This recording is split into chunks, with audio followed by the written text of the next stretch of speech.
I am Mason, and this is my challenge problem number 2. This was given to me by Dr. Chabot, and the problem goes as follows. A cube begins at the origin with length L,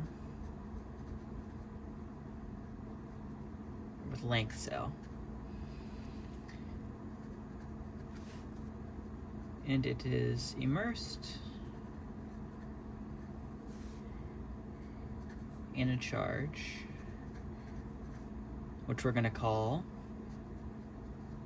E0 times ax cubed in the I hat direction plus b times e to the y in the j hat direction minus z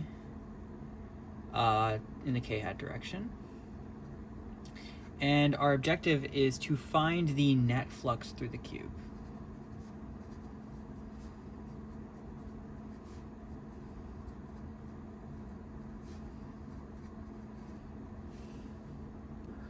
But to do this, you're going to need to take a partial derivative. And because I'm not too experienced in Calc 3, I thought I'd offer an explanation on that. So I have this handy-dandy cube, and by taking the partial derivative at this function in its I, j, and k hat components, what we're doing is we're looking at two faces of this cube at the same time.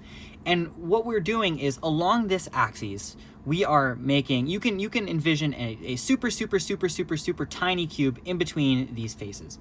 And what we're doing by taking the derivative of it is we're comparing the field exiting one side versus entering another.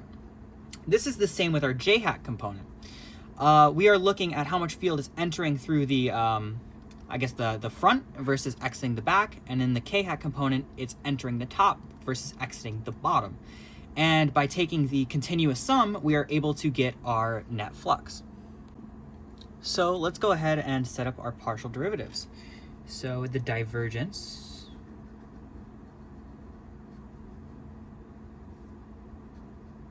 is going to be equal to our E0 times the partial derivative evaluated at x of ax cubed in the I hat direction plus the partial derivative at y of be to the y in the j hat direction plus the partial derivative of negative z in the k hat direction. And evaluating these derivatives, we will find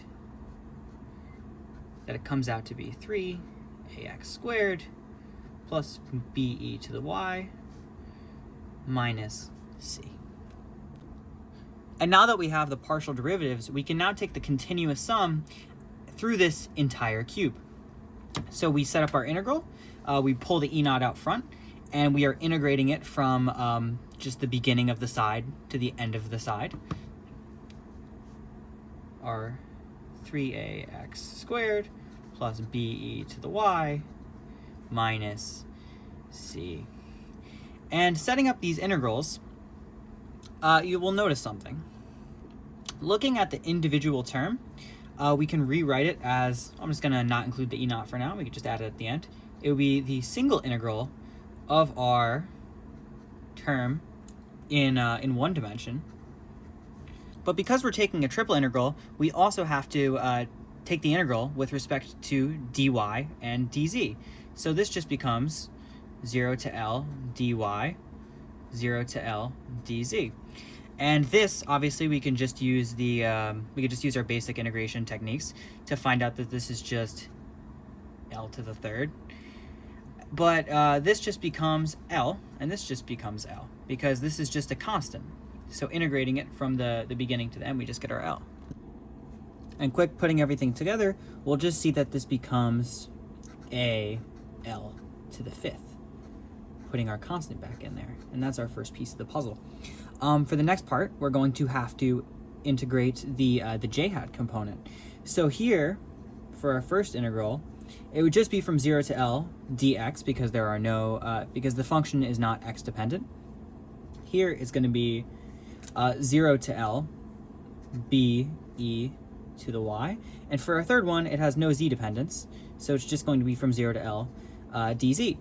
This once again just becomes L, this once again just becomes L, and then we just get e to the L minus e to the 0, which is just 1. And putting that back together, we just get b L squared times e to the L minus 1. And finally, our last term is just a constant. So this is just going to be LLL, or negative CL cubed. So now rewriting this, we're going to get E naught times AL to the 5th plus BL squared EL minus 1 minus CL cubed. And this is just our total flux. If we ignore how bad that box is, this is our completed answer. I hope you enjoyed this video, and have a good night.